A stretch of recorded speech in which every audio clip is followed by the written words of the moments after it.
Assalamualaikum warahmatullahi wabarakatuh. Saya akan menjelaskan tentang makalah saya, yaitu metode prosedur teknik penerjemahan. Yang pertama, saya akan menjelaskan tentang fungsi, metode, dan prosedur penerjemahan. Menurut Namarak, mengumumkan bahwa teori terjemah memiliki 4 fungsi utama sebagai berikut. Yang pertama, mengidentifikasi dan mengidentifikasikan masalah-masalah penerjemahan yang tidak ada masalah berarti tidak ada teori terjemah. Dan yang kedua, menunjukkan faktor-faktor yang harus dipertimbangkan dalam memecahkan masalah penerjemahan. Menyadarkan prosedur-prosedur penerjemahan yang dapat digunakan. Yang keempat, menyerahkan pemakaian beberapa prosedur penerjemahan sesuai untuk memecahkan masalah penerjemahan. Dan yang kedua, kita akan membahas tentang jenis metode penerjemahan. Metode penerjemahan berarti cara menerjemah yang digunakan oleh penerjemah dalam mengungkapkan makna, nas, sumber, dan keseluruhan dalam bahasa penerima. Jika sebuah nas, misalnya Al-Quran, diterjemahkan dengan metode harfiah, maka makna terkandung dalam surah pertama, surah terakhir itu diungkapkan secara harfiah, satu kata demi satu kata hingga selesai.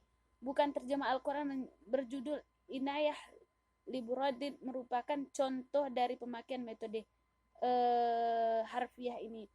Kita menerjemahkan Al-Quran itu kita harus mempunyai metode.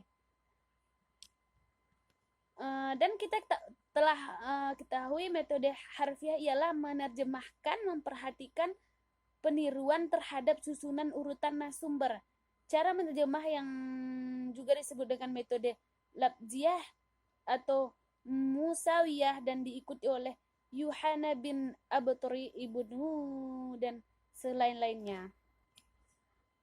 Penerjemah dapat ditilik dari segi penekanan terhadap bahasa sumber dan bahasa sasaran. Penekan terhadap bahasa sumber melahirkan metode penerjemahan sebagai berikut: penerjemahan kata demi kata, penerjemahan harfiah, penerjemahan sitia, dan penerjemahan semantik, dan penerjemahan dengan adaptasi, penerjemahan bebas, penerjemahan indomatasi. Penerjemahan dilakukan dengan memproduksi pesan bahasa sumber tapi cenderung menghubungkan nusa makna, dan penerjemahan menyajikan koleksi indom-indom yang tidak terdapat dalam sumber nas.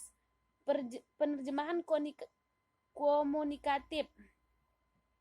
Dan yang ketiga, kita akan membahas jenis prosedur penerjemahan. Istilah prosedur berbedakan dari metode.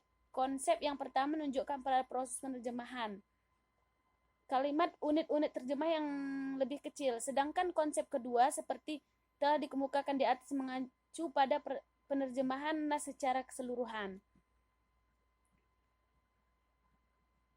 Karena objek prosedur itu berupa kalimat-kalimat yang sendiri sebanyak-banyak jenis dan sangat variatif, maka tindakan mengheret jika jenis prosedur sangat banyak mengaktifkan.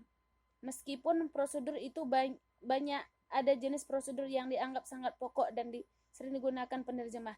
Di antara prosedur penerjemahan yang pokok tersebut ialah yang dikemukakan oleh Next, prosedur literal. Prosedur literal tidak dapat dihindari. Pemakaian dalam prosedur ini dapat menjamin evaluasi pragmatik dan referensi. Prosedur transfer dan naturalisasi. Yang ketiga, prosedur evaluasi budaya. Yang keempat, prosedur modularisasi. Dan yang kelima, prosedur transposisi. Dan yang keempat, kita akan membahas tentang teknik penerjemahan. Kalimat merupakan unit yang paling kecil dari nas terjemahan sebuah kata, atau frasi merupakan bagian dari kalimat yang tidak dapat diterjemahkan secara terpisah konteks kalimat itu. Permasalahan sekarang ialah bagaimana menerjemahkan sumber tersebut. Jawabannya, pertanyaan ialah maksud dengan teknik penerjemahan, maka dapatlah digunakan bahwa teknik merupakan cara menerjemah seunit dan unit yang terkecil atau teknik berarti cara menerjemahkan kata frase. Teknik menerjemahkan ini tidak dengan satu kata dengan kata lainnya. Bisa jadi dengan satu kalimat itu kita bisa menggabungkan. Kalau kata per kata itu tidak bagus bahasanya. Dan yang kelima, hubungan